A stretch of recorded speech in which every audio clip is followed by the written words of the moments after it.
যে কোনো সময় গ্রেপ্তার হতে পারেন অন্তর্বর্তী সরকারের সাবেক উপদেষ্টা ব্রিগেডিয়ার জেনারেল অবসরপ্রাপ্ত এম শাখাওয়াত হোসেন। তার বিরুদ্ধে 111-এর কুচক্রীদের সঙ্গে নির্বাচন কমিশনের পক্ষে যোগাযোগ রক্ষা করা, বিএনপি ভাঙার অপচেষ্টা ও অতিরিক্ত ব্যালট পেপার ছাপানোর অভিযোগ তুলেছে বিএনপি সমর্থিত কয়েকটি পত্রিকা। এছাড়া সদ্যবিদায়ী অন্তর্বর্তী সরকারের সময় চট্টগ্রাম সমুদ্র বন্দরে তার পুত্র এম শাফাক হোসেনের একচ্ছত্র প্রভাবে বন্দরে অচল অবস্থা সৃষ্টির বিষয়গুলো নিয়েও তদন্ত হবে বলে জানা গেছে।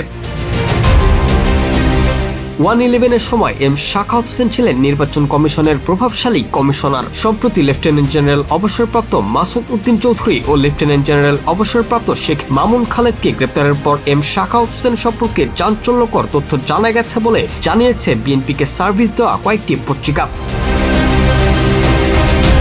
পত্রিকাগুলো জানায়, মূলত মঈন মাসুদের প্রতিনিধি হিসেবে তিনি নির্বাচন কমিশনের কমিশনার হিসেবে নিয়োগ লাভ করেন। তার দায়িত্ব ছিল কমিশনের পক্ষে কুচক্রীদের সঙ্গে যোগাযোগ রক্ষা করা, তারা যেভাবে নির্দেশনা দিতেন তা বাস্তবায়ন করা। বিএনপি ঘেঁষা পত্রিকাগুলোর দাবি, 111-এর সময় মঈন মাসুদ ও শেখ মামুনের অন্যতম সহযোগী হিসেবে যে অপকর্মের অভিযোগ পাওয়া গেছে সেগুলোর সত্যতা যাচাই করতে যে কোনো সময় গ্রেপ্তার হতে পারেন এম শাখাওয়াত হোসেন। বর্তমানে তিনি গোয়েন্দা নজরদারিতে আছেন বলেও একাধিক সূত্র নিশ্চিত করেছে।